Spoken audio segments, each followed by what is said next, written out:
नष्टकायेषु अभद्रेषु नित्यं भागवत सेवयाम् भगवते उत्तमश्लोके भक्तिर्भवति नैकी।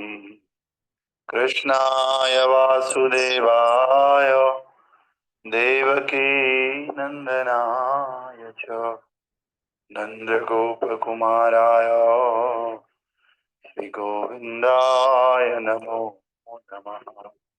मूकं करोति वाचालं पङ्गुं लङ्घयते गिरिं यत्कृपां तमहं वन्दे श्रीगुरो दीनतारिणं श्रीपरमानन्दमाधवं श्रीकृष्णचैतन्य ईश्वरम् गुरुवे गौरचन्द्राय राधिकाय तदालये कृष्णाय कृष्णभक्ताय तद्भक्ताय नमो नमो विष्णुपादाय कृष्णपृष्ठाय भूतले श्रीमते भक्तिवेदांत गोस्वामिने नमस्ते सरस्वते देवे गौरवाणी प्रचारिणे निर्विशेष शून्यवादी पाश्चात्य देशतारिणे। जय श्री कृष्ण चैतन्य प्रभु नित्यानंद श्री अद्वैत गदाधर शिवासादि गौरभक्त वृंद। हरे कृष्णा कृष्णा कृष्णा हरे हरे हरे राम राम राम हरे हरे। नमो पंकजनाभाय नमो पंकजमालिने नमो पंकजनेत्राय नमस्ते पंकजांग्रय। ग्रंथराज श्रीमद्भागवत महापुराण की जय। नील प्रभुपाद गुरु महाराज की जय। अनंत कोटि वैष्णव वृंद की जय। श्री श्री जगन्नाथ बलदेव सुभद्रा चक्र सुदर्शन की जय। श्री गौर निताय की जय। गोपाल की जय। राधा श्याम सुंदर राधा राधिका रमन की जय। कृष्ण बलराम वृंदावन धाम की जय। निताय गौर प्रेमानंदे हरि हरि बोल। तो आप सभी भक्तों का स्वागत है सुबह की भागवतम कक्षा में। आज हम श्रीमद् भागवतम का दूसरा स्कंद, इसका दूसरा अध्याय और दूसरे अध्याय का 21st श्लोक हम पढ़ रहे हैं यहाँ पे, जो कि इस प्रकार से है। अस्माद्भ्रुवोरन्तरमुन्नयेत निरुद्ध सप्तायतनो नपेक्षा स्थित्वा मुहूर्ता धर्मा कुण्ठदृष्टिर् निर्वेद्य मूर्धान् विसृजेत् परं गतः। तस्मात् भ्रुवोरन्तरमुन्नयेत निरुद्ध सप्तायतनो नपेक्षा स्थित्वा मुहूर्तात् धमकुण्ठदृष्टि निर्वेद्य मूर्धन् विसृजेत् परं गतः। तस्मात् भ्रुवोरन्तरमुन्नयेत निरुद्ध सप्तायतनो नपेक्षा स्थित्वा मुहूर्ता धर्मकुण्ठदृष्टेर् निर्वेद्य मूर्धन् विसृजेत् परं गतः। हरे कृष्ण। हरे कृष्ण प्रभु जी। Yes. तस्माद् भुवोरन्तरन्तुं मुनुयेता निरुद्ध सप्तायतनो नपेक्षा स्थित्वा मुरुतो धर्मा कुण्ठदृष्टि निर्भीद मूधन विसृजेत परम गता। So 20 yesterday day before yesterday we have done प्रभु जी, 20 हमने कर लिया था, जिसमें हमने मणिपूरक चक्र, अधिष्ठान चक्र, प्राणवायु सबकी बात करी थी। और ये तो कल हो भी गया होगा 20 वाला। आज हम लोग बात करेंगे कि कल हमने देखा कि जो ध्यान मग्न भक्त है उसको चाहिए कि वो प्राणवायु को धीरे धीरे नाभि से हृदय में लेकर जाए, हृदय से छाती में, और वहां से तालु के निचले भाग तक लेकर जाए और उसे बुद्धि से समुचित स्थानों को ढूंढ निकालना चाहिए। आज 21 है, इस प्रकार से है। तत्पश्चात भक्ति योगी को, अब भगवान सीधे भक्ति योगी शब्द यूज कर रहे हैं। भक्ति योगी को अपनी प्राण वायु को दोनों बाहों के बीच लाना चाहिए और तब प्राण वायु के सातों बहिर्द्वारों को बंद करके उसे भगवत धाम जाने को अपना लक्ष्य बनाना चाहिए। यदि वो भौतिक भोग की सारी इच्छाओं से मुक्त है तब उसे ब्रह्म रंध्र तक पहुंचना चाहिए तथा भगवान में स्थिर हो जाने पर अपने सारे भौतिक बंधनों को त्याग देना चाहिए। तो this is the practice which a yogi should be perform while leaving his body in this material world। तो तात्पर्य बाय अर्चनीय वंदनीय प्रात स्मरणीय जगत कृष्ण प्रभुपाद जी द्वारा प्रभुपाद की।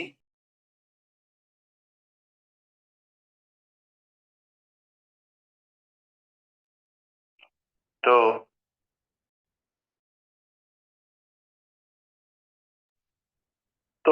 यहाँ पर सारे भौतिक बंधनों को त्यागने और अपने घर भगवान के धाम वापस जाने की विधि की संस्तुति की गई। इसकी शर्त ये है कि मनुष्य को पहले भौतिक भोग की इच्छा से पूरी तरह मुक्त हो जाना चाहिए।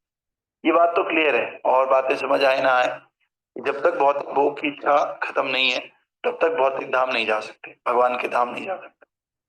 आयु तथा इंद्रिय तृप्ति की मात्रा के अनुसार भौतिक भोग की कई कोटियां। अब प्रभुपाद जी भौतिक भोग की जो है टाइप्स बता रहे हैं, कितने तरह के भौतिक भोग हो सकते हैं। प्रभुपाद बता रहे हैं कि वो आयु के अनुसार भी हो सकता है और इंद्रिय तृप्ति की मात्रा के अनुसार भी हो सकता है। तो भगवत गीता 9.20 में सबसे अधिक जीवनावधि तथा इंद्रिय भोग के सर्वोच्च धरातल का उल्लेख हुआ है। ये सारे के सारे भौतिक भोग हैं और मनुष्य को अच्छी तरह समझ लेना चाहिए, जिससे ब्रह्मलोक तक की इतनी दीर्घ आयु की आवश्यकता भी नहीं होती। उसे भगवत धाम वापस लौटना ही होगा, उसे अत्यधिक भौतिक सुविधाओं से आकृष्ट नहीं होना चाहिए। श्रीमद् भगवत गीता 2.47 में कहा गया है कि ऐसी भौतिक विरक्ति तभी प्राप्त की जा सकती है जब मनुष्य अपने जीवन की परम संगति से परिचित हो जाए। जब उसे पता लग जाए कि सबसे बड़ी संगति मेरी जीवन की ये है, वो तब विरक्ति प्राप्त कर सकता है। तो कोई भक्त भोगियों के साथ रह के, इंद्रिय तृप्ति करने वालों के साथ रह के विरक्त कभी नहीं हो सकता।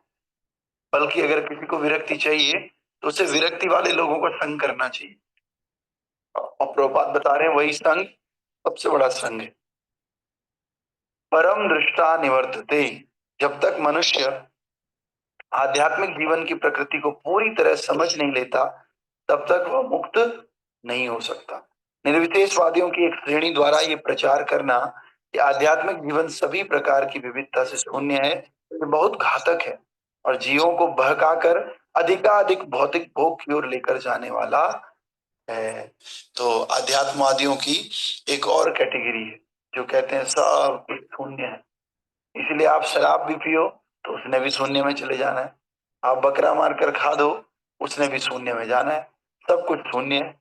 तो प्रभुपाद जी कह रहे हैं ऐसे ऐसे लोग तो आपको भौतिक भोग की तरफ लेकर के जाते हैं, इसीलिए ये जीवन के लिए बड़ा घातक है। एक बार को आप मत भक्ति करो चलेगा, लेकिन जो इस तरह का शून्यवाद फिलोसफी है ये तो आपको गर्त में लेकर जाएगा। जिसने नर्क नहीं भी जाना होगा वो भी नर्क जाएगा, समझ रहे? इसलिए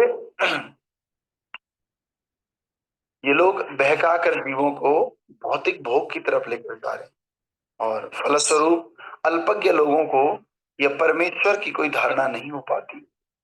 वे अपने आप को ब्रह्म सिद्ध जीव कहकर भले ही मन को बहला लें, किंतु वे विभिन्न प्रकार के भौतिक भोगों से चिपके रहना चाहते हैं। ऐसे लोग जरूर बोल रहे हैं कि भाई हम तो रियलाइज हैं, अपने आप ही बोलते हैं, लेकिन कहीं ना कहीं वो भौतिक भोगों से चिपके रहना चाहते हैं। ऐसे अल्पज्ञों के पास परम की कोई अवधारणा नहीं हो सकती, जैसा कि इस श्लोक में बताया गया है।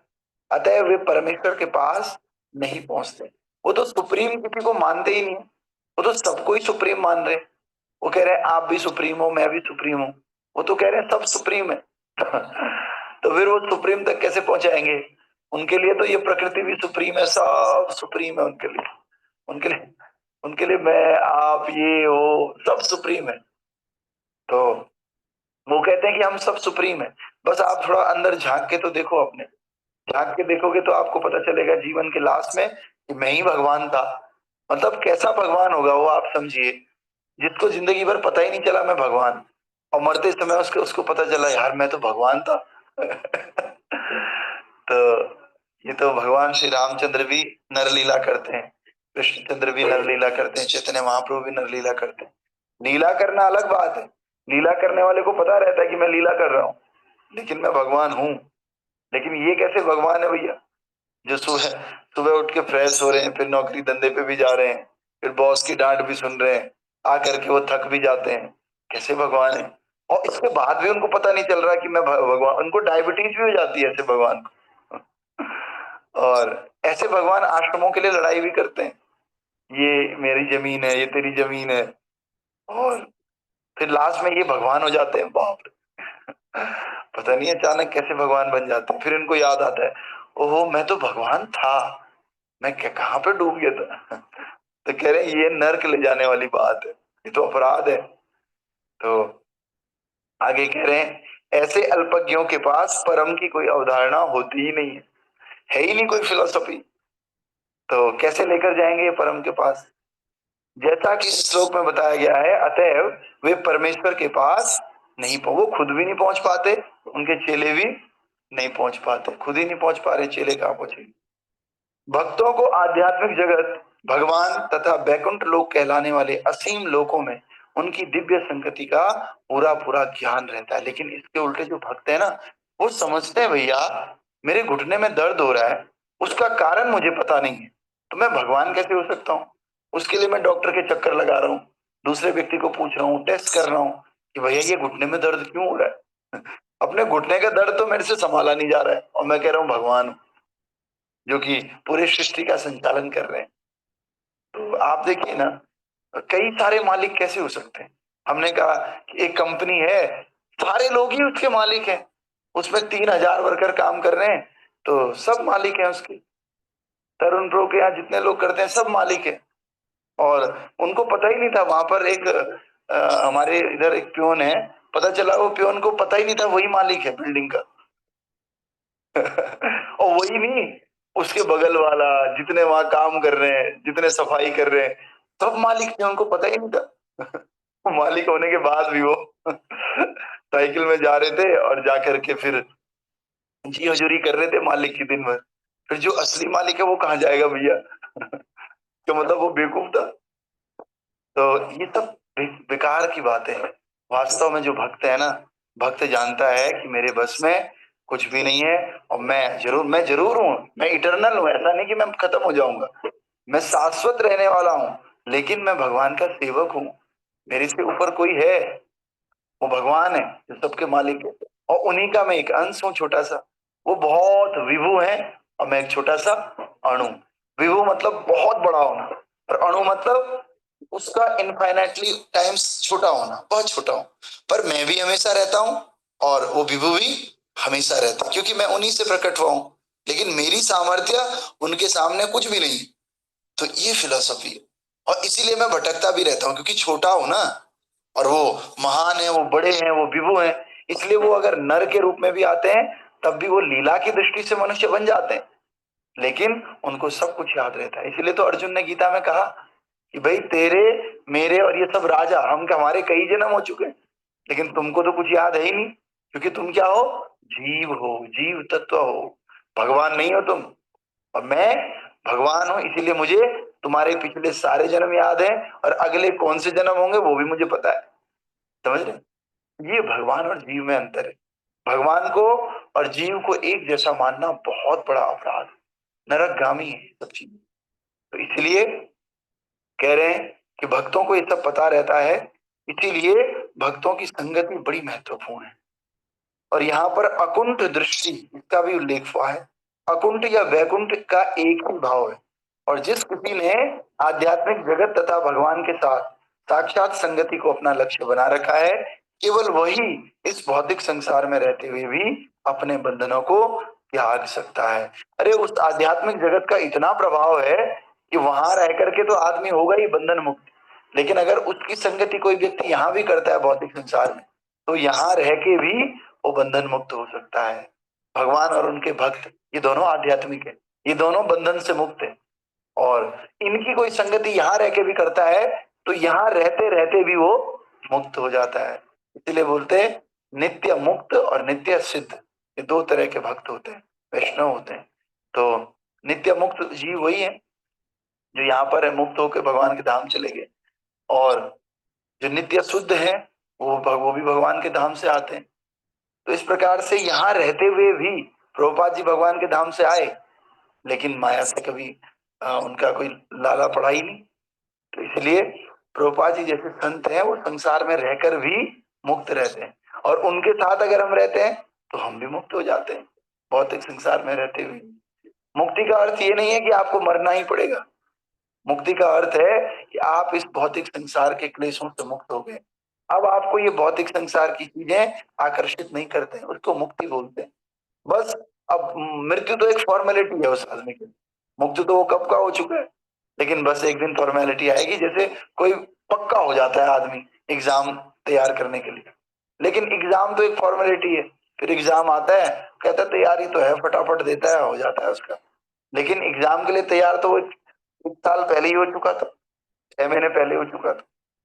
इसी प्रकार से हम सब भी भौतिक बंधनों को त्याग सकते हैं, केवल किसके द्वारा? भगवान की साक्षात संगति के द्वारा। ये साक्षात संगति को अपना लक्ष्य बना करके। और ये परम शब्द तथा भगवत गीता के कई स्थानों पर आया, परम धाम एक ही है। जो भी परम धाम को जाता है वो कभी इस भौतिक जगत में लौट कर नहीं आता। ऐसी मुक्ति भौतिक जगत की सर्वोच्च लोक को प्राप्त करने पर भी नहीं मिल सकती है। तो जो परम धाम या परम, प्रभुपाद करें एक ही शब्द है, इस श्लोक में भी परम का उल्लेख हुआ है। परम मीन्स भगवान का जो परम धाम है उसको परम बोल रहे हैं। तो कह रहे हैं कि इस भौतिक संसार में आप कहीं भी चले जाओ, आपको इस संसार में लौटकर आना ही पड़ेगा दोबारा। लेकिन भगवान के धाम अगर आप एक बार चले गए तो ऐसी मुक्ति आपको इस भौतिक जगत के सबसे बड़े लोक में, जिसको ब्रह्मलोक कहते हैं, वहां जाने पर भी नहीं मिल सकती। जो मुक्ति बैकुंठ जाने पर मिलती है, जो व्यक्ति परम धाम जाने में मिलती है। फिर कह रहे हैं प्राणवायु 7 छिद्रों द्वारा निकलती है। जो हमारे प्राण निकलते हैं ना, 7 छेदों के द्वारा निकलते हैं। कहां से? 2 आंख, 2 नथुने, 2 कान, 6 और 1 मुंह। सामान्य तो मनुष्य की मृत्यु के समय ये वायु मुंह से होकर निकलती, किंतु जैसा कि पूर्व में कहा जा चुका है, जो योगी प्राण वायु को अच्छी तरह से वश में करता है वो सिर में ब्रह्मरंध्र को भेद करके प्राण वायु को त्याग सकता है। अतएव योगी उपयुक्त 7 चित्रों को बंद कर देता है, जिससे कि प्राण वायु सहज ही ब्रह्मरंध्र से होकर फूट निकले। ये महान भक्त के भौतिक बंधन त्यागने का निश्चित चिन्ह है। तो ये कह रहे हैं कि अगर हम सारे द्वार बंद भी कर लें तो फिर एक ब्रह्मरंध्र सर में हो जाता है। ब्रह्मरंध्र मतलब सबसे श्रेष्ठ छेद हो जाता है, और आत्मा को कहीं ना कहीं से तो निकलना ही है। तो कहां से निकलेगी? फिर सर से निकलेगी, क्योंकि सर सबसे श्रेष्ठ है। वहां पर एक रंध्र बन जाएगा, छेद। रंध्र मतलब होता है छेद, और उस छेद से आत्मा निकल जाएगी, और उससे पता चलता है ये व्यक्ति योगी है ना। तो कल हम पढ़ेंगे कि यदि योगी में अत्यधिक भौतिक भोगों की इच्छा बनी रहती है और वो अष्ट सिद्धियां भी प्राप्त करने की या बहुत सारी जगह जाने की इच्छा लगी रहती है, तो उसे मन तथा इंद्रियों को अपने साथ साथ लेकर जाना होता है। अगर इच्छाएं बनी हैं, योगी है लेकिन फिर भी इच्छाएं बनी हैं, तो फिर क्या होगा? उसको अपने साथ मन और इंद्रियों, इन दोनों को भी लेकर जाना होगा यानी कि वो अभी मुक्त नहीं हुआ। ठीक है, इस पर कल चर्चा करेंगे। आप सभी भक्तों का स्वागत, धन्यवाद। ग्रंथराज श्रीमद् भागवत महापुराण की जय। श्रील प्रभुपाद गुरु महाराज की, अनंत कोटि वैष्णव वृंद की जय। नामाचार्य श्री हरिदास ठाकुर की जय। दाई गौर हरि प्रेमानंदे।